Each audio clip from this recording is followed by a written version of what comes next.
Hail Internet, it's Matt here for the Dork Lords. If you're new to the channel, welcome. We talk about all manner of dorkly things here, so whether it's sci-fi, fantasy, superheroes, we probably have a playlist about it. Feel free to check us out. Today is another in our Dork Lord of the Rings segments. And today's topic actually comes to us from a commenter, Non-Care. He requested a video about Helm Hammerhand. And so that is the video we're going to do today. Now, I thought I knew a lot about Helm, but as I started researching this, there's actually some really fascinating facts about this individual. Makes for a really great story. It would be a great movie. The story, the life and times of Helm Hammerhand. All right, so here we go. Facts that we know. King of Rohan. Helm was king about 250 years or so before the War of the Ring. So I know I've been doing a lot of videos about, say, the First Age and the Second Age and all this kind of stuff. That's like thousands of years. We're only 250 years before the War of the Ring now, so much closer in time to the actual War of the Ring. So at this time, Rohan is kind of in a series of skirmishes and out-and-out war with a few different factions. The main one being Dunland, the Dunlandings in the west. Helm's father, Graham, king of Rohan, he passes away in 2741. And so at about the age of 50, Helm becomes king of Rohan. And so his reign only lasts for 18 years. So he's not one of these long reigning kings that we're kind of used to. But a lot happens in this time. Okay, so Helm has 3 children. He's got a daughter, we don't know her name, and he has 2 sons, Haleth and Hama. And if that sounds familiar, it's because in the movie The Two Towers, there's a scene where Aragorn is talking to a little kid before the battle, and the kid's holding up a sword, and he's like, "Father says we shall die before morning." And Aragorn's like trying to kind of lie to him, basically like, "That's a good sword. It's got +2 tetanus on it with the rust. It'll be great." But that kid is Haleth, son of Hama. Now I believe there actually is a character named Hama in the movies. I think it's one of Theoden's, maybe the captain of the guard or one of Theoden's guards. He's killed off by a warg. So you get the idea that maybe that Hama was actually this little kid Haleth's dad.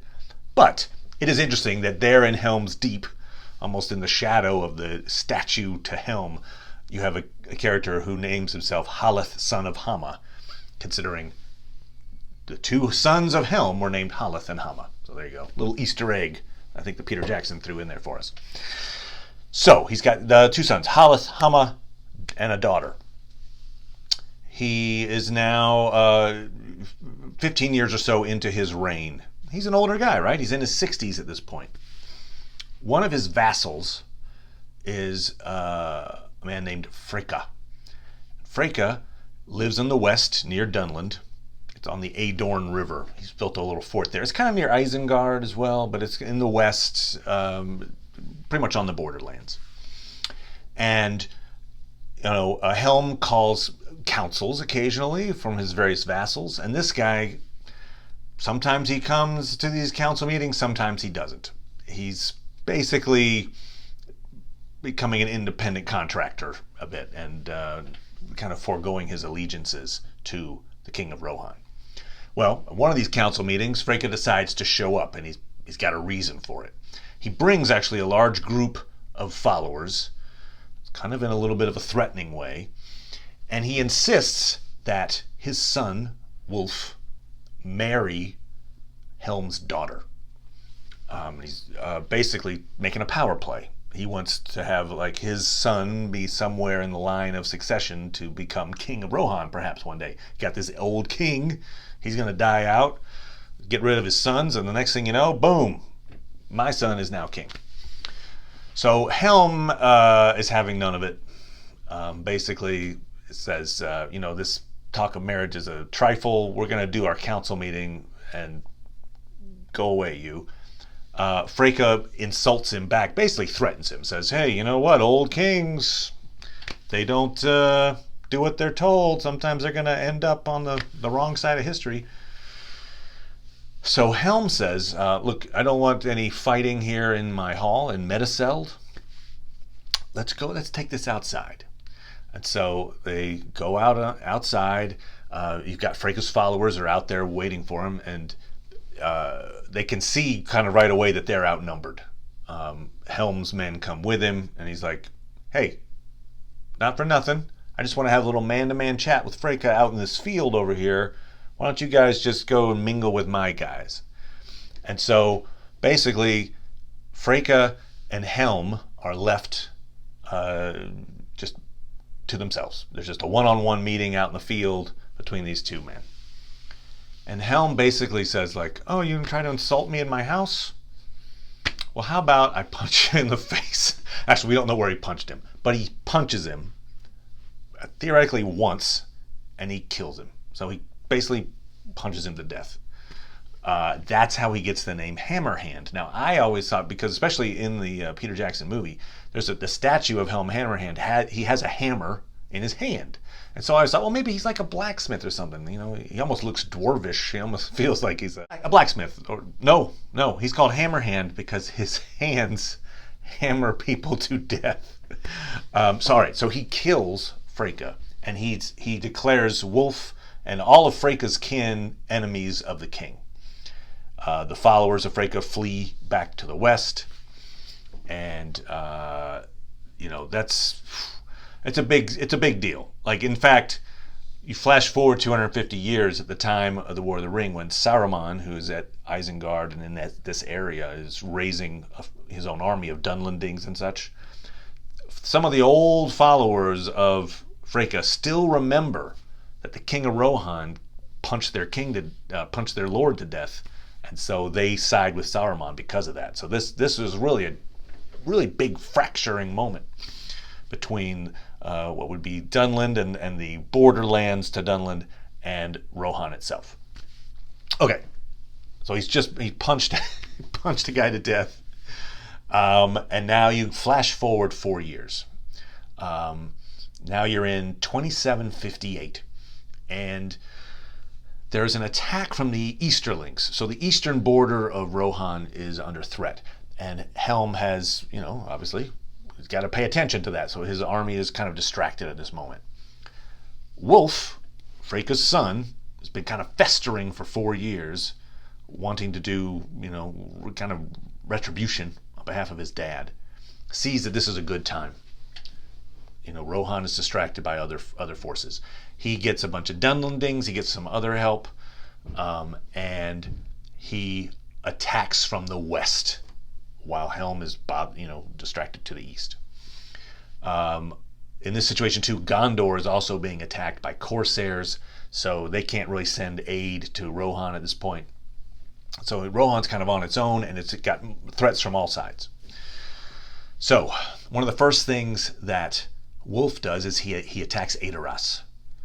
Mediceld itself takes the hall. Supposedly the last man standing in Edoras was Halath, son of Helm. And so he was left there to, sit on the throne while Helm was off fighting. So he's apparently at the doors of Mediceld. He gets chopped down, and Wolf sits on the throne. So Wolf has usurped the kingship of Rohan temporarily.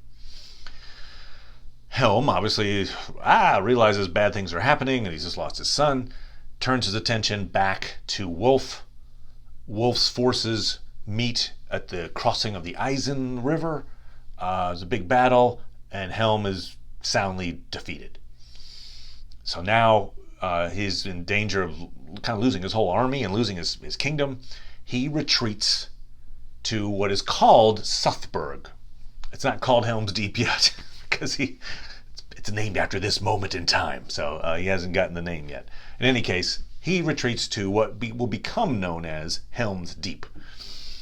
It's a fortress that was actually made by Gondor years earlier. This is a time back in the Third Age. There came a moment when the Great Plague in the Third Age arrived, and it obviously the population level went boop, and so a lot of these old fortresses got abandoned. One of those fortresses that got abandoned was also Orthanc, the tower at Isengard.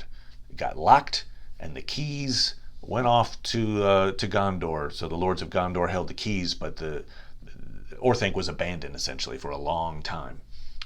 Put a pin in that because I'm going to come back around to that at the end of this.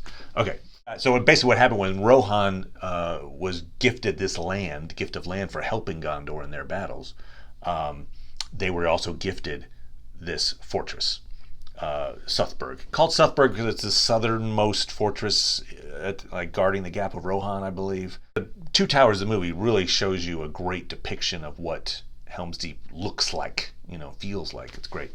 So they're besieged. It just so happens this is also the year 2758 of the long winter. I mentioned this great plague that happened. Well, this long winter is almost as bad. It's one of the worst winters in the history of the Third Age. It's just, incredibly cold, snow, ruins crops. There's famine and hypothermia and death and destruction everywhere. And also put a pin in this because this is also kind of a side note. There's a long winter reference that is actually pretty important to the events of the Lord of the Rings. So I'll come back to that at the end of this because it's not really a Helm thing. It's more of a Lord of the Rings thing. Okay, so Helm is now in the fort. Wolf's men laying siege. Snow's on the ground. Not a good time. Helm's son, Hamma, the one surviving son, because the famine is really gathering speed here, he sets out on a little sortie to try to get some food for the besieged folks. And he basically dies of cold. He never comes back. The implication isn't that he was killed off by the Dunlendings. The implication is he froze to death. Helm is now, he's got the sense of grief, and there's famine, and his people are dying. And so he starts this just bizarre campaign. He almost becomes Batman. So let me read you a passage here. So this is after Hamma has died, and times are looking really bleak for the folks of Rohan that are trapped here in Southburg. Okay.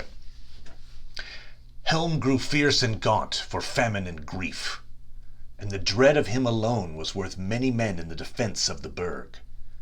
He would go out by himself, clad in white, and stalk like a snow troll into the camps of his enemies, and slay many men with his hands.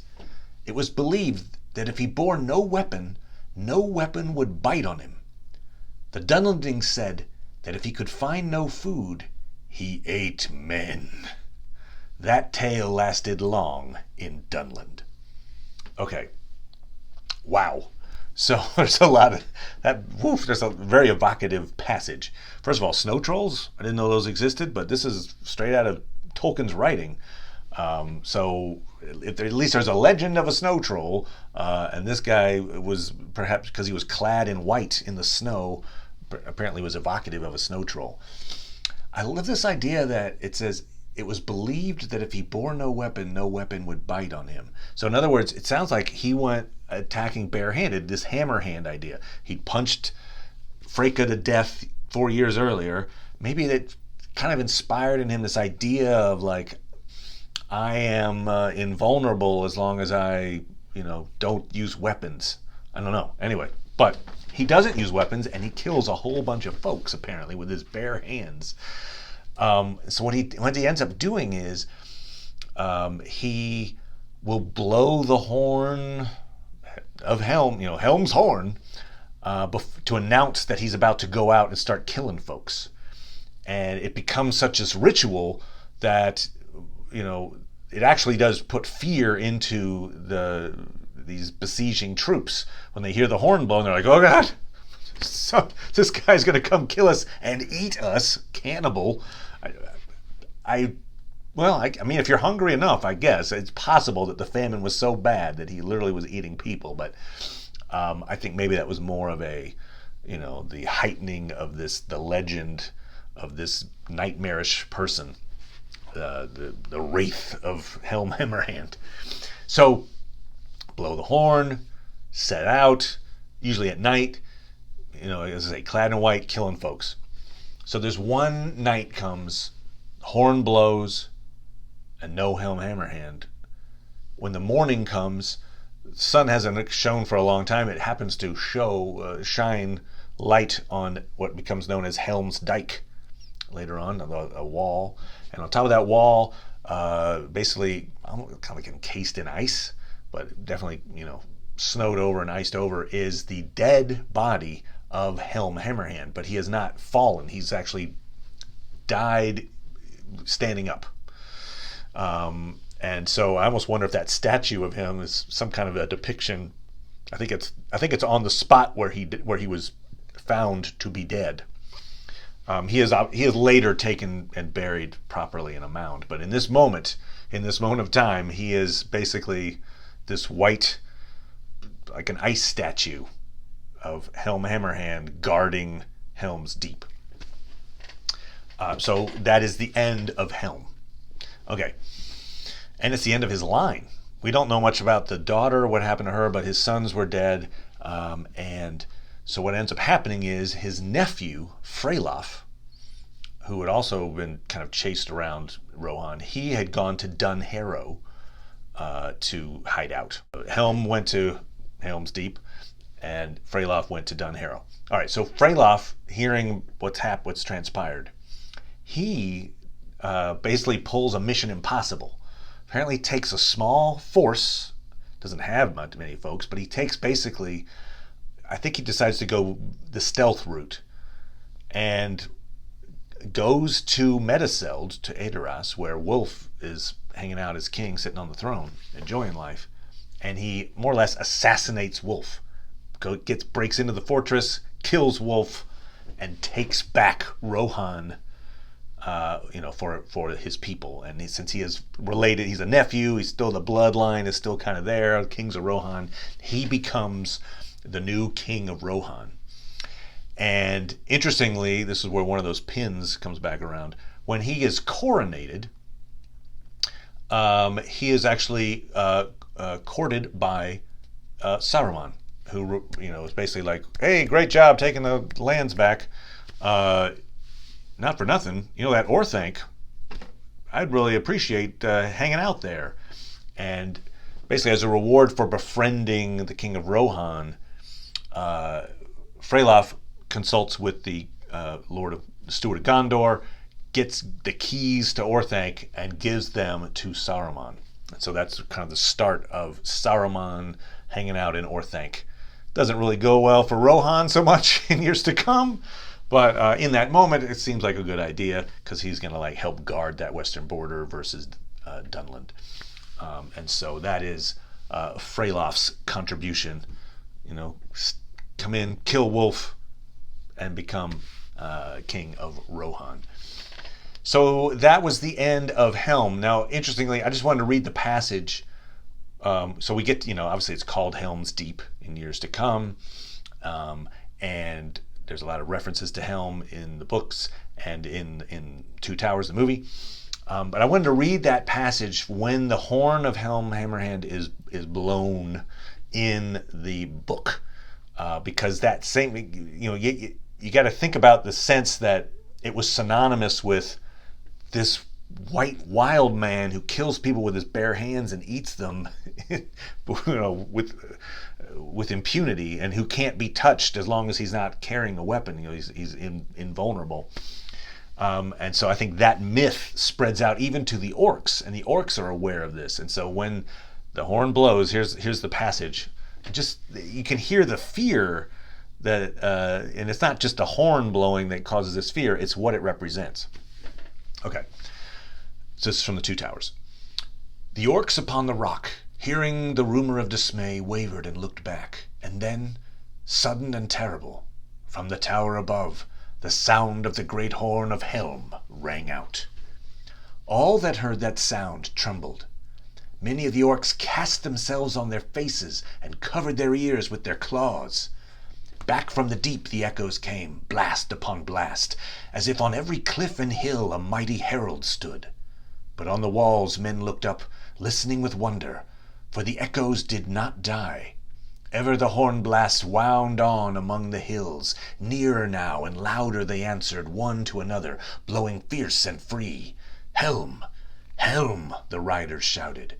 "Helm is arisen and comes back to war. Helm for Theoden King." So that's a really powerful passage, and it shows you how that myth of this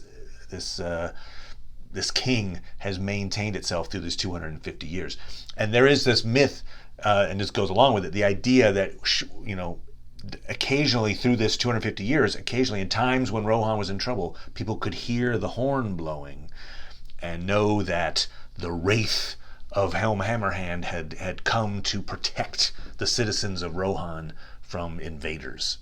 And so that horn blowing, again, it just has this almost like a supernatural feel to it that, bad times are ahead. So really, really cool. So I will say, this is my other pin note. That's kind of what I've got for Helm, his really incredible legacy. But the long winter and how it references events that take place in The Hobbit and The Lord of the Rings.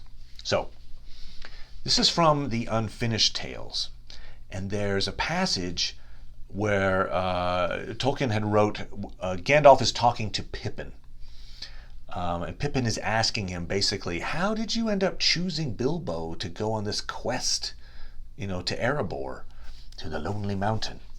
And Gandalf has a very well-reasoned response.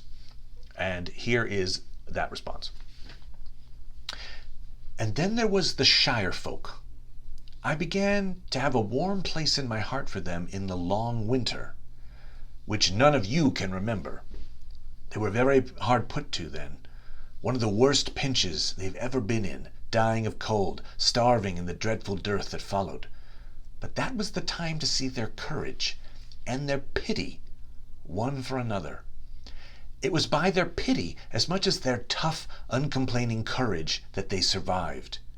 I wanted them still to survive, but I saw that the Westlands were in for another very bad time again, sooner or later, though of quite a different sort. Pitiless war. But you cannot teach that sort of thing to a whole people quickly. There was not time, and anyway, you must begin at some point, with some one person. I dare say he was chosen, and I was only chosen to choose him, but I picked out Bilbo."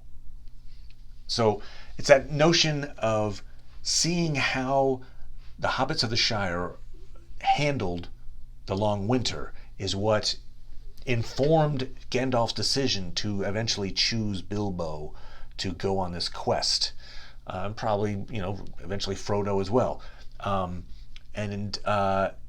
This long winter is almost like its own little apocalypse, right? It was this horrible event that they can't avoid, and it's causing death and destruction, and how do they handle this? And he mentions their, uncomplaining courage, and they have this, but it's the pity he describes. And I would maybe almost call it, say, empathy, but this ability to, feel for their fellow creatures in this time is what he saw as this incredibly valuable resource, and something that would combat the evil of Sauron in years to come. And so I'm just going to, take it to another quote that is paraphrased in Fellowship of the Ring, in the movie, but I'm going to read the version from the book. This is Frodo talking to Gandalf in Moria, having just realized that Gollum has been following them for a long time and is now following them in Moria. Frodo is upset to learn there's someone out to try to take the ring from him. And so this is the quote. You'll recognize part of it from the movie if that's your frame of reference. "But this is terrible," cried Frodo, "for now I am really afraid. What am I to do? What a pity that Bilbo did not stab that vile creature when he had the chance." Gandalf responds, "Pity? It was pity that stayed his hand. Pity and mercy, not to strike without need.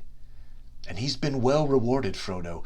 Be sure that he took so little hurt from the evil and escaped in the end because he began his ownership of the ring so, with pity."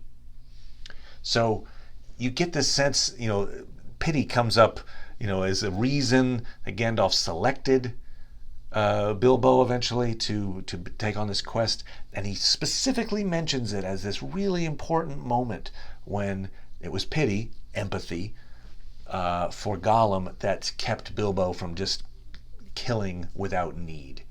And it's that sensibility that I think Gandalf really, really valued so highly. So it's just kind of interesting to think that in that long winter, the hobbits of the Shire are dying and trying to cope. It's that same winter that Helm Hammerhand has lost his family, is dying of starvation, blowing the horn and trying to break the siege by going out in the night and killing foes. It's that winter, 250-ish years before the War of the Ring, that Gandalf decides it's the hobbits. The hobbits have the character needed to win the War of the Ring. So there you go. I know that's not exactly a Helm thing, but it's a tangent, the long winter tangent to Helm, between Helm and the Shire. I just thought that was really fascinating, so I threw that in extra. That's your bonus feature. So there you go, everybody. A little bit about Helm Hammerhand, a little bit about the long winter and how it connects to the Lord of the Rings. Thanks so much, everybody. We'll be back next time. Bye.